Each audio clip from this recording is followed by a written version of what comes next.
Yo mga idol, kumusta? Mandrigma Sports TV nga pala. Ating usapan, breaking news, Barangay Ginebra, trade, Kaylan Chungsun, approve to Ginebra, at Justin Brownlee, may sinabi kay Grigsby. So mamay na nga lang po ang muling sasabak ng ating Barangay Ginebra laban sa kupunan ng Phoenix LPG. Excited na ang lahat kung ano pa nga ba ang kayang gawin sa bagong import ng Barangay Ginebra, kung satisfy pa nga ba ang magiging performance sa bagong role, ang magiging plano sa nasabing coach na si Coach Tim. Dapat na nga bang mangangamba ang Phoenix LPG dito mga idol? Mahusay rin ang bagong import pagdating sa outshot shooting na para bang may pagkahuwig sa bawat laro sa ating base import na si Justin Brownlee. Kung titignan nating lahat, mas lalo pang pinalakas ang magiging lineup ng ating Barangay Ginebra.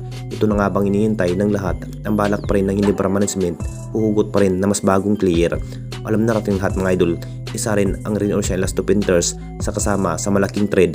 Posibleng makukuha na nga ba ng ating Barangay Ginebra itong si Kaylan Chungsun. Undawin na nga ba sa kampo ng Barangay Ginebra, si Kaylan Chungsun pa rin ang napili bilang trade package ng Rain or Shine. Hindi na rin magtatagal pa sa kampo ng Rain or Shine na para bang inaaprobahan na nga rin ng Barangay Ginebra management kung papunta na nga ba ang nasabing player na si Kaylan Chungsun. Interesado pa rin sa angking husay pagdating sa opensiba ng Barangay Ginebra dahil maganda pa rin ang pagiging gunner itong si Kaylan Chungsun. Ang balak pa rin ng Rain or Shine, ibibigay pa nga ba itong si Kaylan Chungsun. Siguradong kung sakaling maharbat itong si Kaylan Chungsun papuntang Barangay Ginebra, matindi pa rin ang kapalit. Isa na nga ba si Isaac Go ang pamalit sa nasabing player?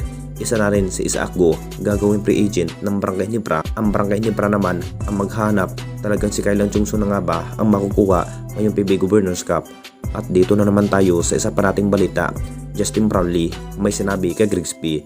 Alam na natin lahat mga idol, matapos pinalitan ang ating base import na si Justin Brownlee ngayong PB Governors Cup, hindi muna makapaglaro dahil sa may iniindang guto injury ang ating base import na si Justin Brownlee.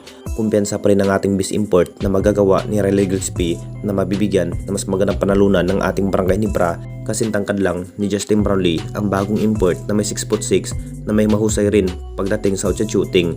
May sinabi na nga rin ng ating base import na si Justin Brownlee kung sakaling maganda ang magiging laro at mabibigyan na mas magandang history ang Barangay Ginebra ni Riley Grigsby mga idol, pwede pa rin ito si Riley Grigsby muna ang magiging import ng Barangay Ginebra.